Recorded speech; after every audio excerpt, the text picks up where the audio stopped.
Why would the Romans surrender their daughters to a life of sacred confinement? She was barely 10 years old when the Pontifex Maximus fixed his gaze upon her in the crowd, raised his hand, and named her the next Vestal Virgin. In that instant, the life she knew ended. She had not been chosen for power, for wealth, or for ambition, but for purity and for destiny. From that day forward, she would be bound to Roman in a way no emperor, no senator, and no soldier ever could be. The choosing of a Vestal Virgin, the Virgo Vestalis, was a ceremony at once solemn and unnervingly cold. The girl had to be between 6 and 10 years old, both parents alive, born of Roman blood, untouched by scandal. She had to be flawless in body, and the child of a lawful marriage, a living emblem of the purity Roman claimed to prize. She stood among other hopefuls, waiting, while the chief priest made his choice by lot or by direct decree. For some families, the moment brought pride. For others, it brought only tears. Once selected, she was taken away without a word. She walked the Sacra Via, the sacred road, for the last time as a free child of Roman. From that moment, she belonged to the goddess Vesta. Her body, her spirit, her very future became the property of the state. Plutarch, in Life of Numa, tells how King Numa Pompilius first created the order of the Vestals, entrusting them with the sacred fire and drawing them from Roman's noblest bloodlines. This was not merely a religious duty. It was an act of state, laden with ritual, reverence, and the weight of Romans' moral expectations. The Vestals were installed in the House of the Vestals, Atrium Vestae, adjacent to the Temple of Vesta in the Roman Forum.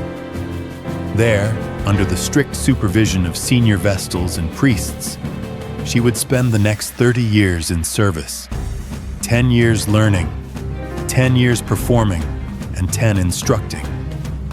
Her duties were not just religious, they were political.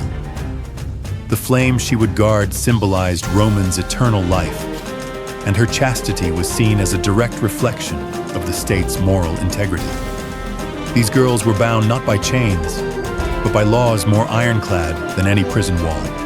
And once chosen, there was no return, not to her home, not to her name, and most painfully, not to the life she once knew. To serve Vesta was to be transformed into an icon, a symbol of Roman's virtue. But beneath the surface of reverence lay a darker truth. The city would worship her until she made a single mistake. But perhaps the most binding rule of all was the one that governed her body. The vow of chastity, taken before the goddess Vesta herself, was irrevocable. For 30 years, a Vestal was forbidden to marry, to touch, or to be touched by any man. This wasn't merely religious doctrine. It was a matter of state security. Her body was sacrosanct, and the purity it represented was not just personal, it was political. She was sacred, yet never safe. The Vestal Virgin, clothed in ceremonial white and honored by the people of Roman, lived not only under divine obligation, but under the ever-present weight of Roman law, unforgiving and absolute. Revered in public, but scrutinized in private, her sanctity was protected through methods more brutal than divine.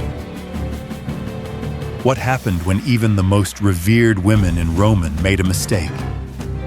The Vestals were bound to 3 core laws: perpetual virginity, unswerving obedience, and strict guardianship of the sacred fire. Violate any of these, and the consequences were swift and often merciless.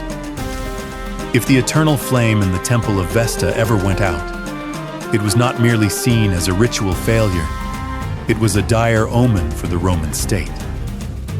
In such cases, the reigning chief Vestal could face private punishment, sometimes involving scourging, administered by the Pontifex Maximus, but always away from public view. This was not symbolic punishment. It was a brutal, humiliating ritual, carried out in complete darkness, often at night, to shield the sacred woman from the public gaze, even as she suffered. Ancient sources confirm that when the sacred fire was extinguished, the Vestals were sometimes beaten with rods, always in the dark, and never publicly stripped, a stark reminder of the cold balance between ritual dignity and physical violence. Beyond physical punishment, the psychological isolation was constant and calculated. For the full 30 years of her service, a Vestal was to remain celibate, her life strictly confined within the Atrium Vestae, a secluded complex within the Roman Forum. Her interactions were closely monitored. She could not even speak freely with men. The slightest rumor of impropriety could trigger a full investigation by the College of Pontiffs, and once accused, a Vestal had almost no defense. Roman justice in these cases rarely presumed innocence. To be a Vestal was not to be free from pain or fear. It was to live in a sanctified cage, revered on altars and beaten in silence. The Roman Republic prided itself on law, virtue, and discipline. But when the symbol of that virtue, a Vestal Virgin, was believed to have broken her vow of chastity, Romans' justice turned silent, solemn, and utterly merciless. It was a punishment so horrifying in its calm ritualism that no blood was shed, yet a life was extinguished all the same. What crime in Roman demanded burial alive? The offense was incestum, a sacred violation, the defilement of Vesta's purity. If a Vestal Virgin was found guilty of breaking her vow of chastity, the punishment was not torture, not execution by blade, but a ritual entombment alive. This method, designed to avoid shedding holy blood, was a bloodless execution, and it was reserved only for Romans' most revered women. The execution of Vestal Virgins in 216 BCE remains one of the most detailed and tragic examples of Romans' justice. According to Livy, 2 Vestals, Opimia and Floronia, were condemned by the Pontifical College on the charge of incestum, violating their sacred vows. Their trial was not public, and any defense they may have offered has not survived. Once judged guilty, their fates were sealed. One was buried alive, the other took her own life. The ritual began with silence, no cries, no protest. The condemned Vestal was led through the Roman Forum in a solemn procession, shrouded in white, barefoot, and veiled, like a bride being walked to her wedding. But this was no marriage. This was her funeral. The procession stopped at the Campus Sceleratus, the field of the wicked, just outside the Colline Gate. There, a chamber had already been prepared, dug into the earth. Inside were a bed, a lamp, bread, water, and milk, symbols of minimal life, enough to feign that her death was not a state-sanctioned killing. Romans insisted she was not executed, but left to the gods. Once she descended the steps, the entrance was sealed with earth and stones. No one would ever hear her again. The state did not acknowledge the burial as a homicide. By providing sustenance, Roman could claim she was simply imprisoned underground. But there was no escape, no rescue, no legal appeal.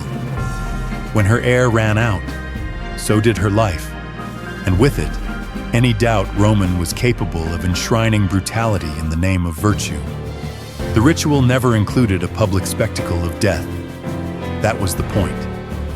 Silence was as much a tool as the tomb itself, meant to erase the fallen Vestal from public memory. Her name, reputation, and life were sealed beneath the soil. The fate of Romans' Vestal Virgins reveals a civilization willing to sanctify innocence while punishing imperfection with merciless precision. Revered as divine symbols, yet cast aside when accused. These women stood at the crossroads of religion, law, and power, buried not just beneath earth, but beneath the weight of empire. In the shadow of such rituals, we must ask, what does a society lose when it sacrifices humanity for purity? Comment below. As Thucydides observed, the strong do what they can, and the weak suffer what they must. Let us weigh this lesson well.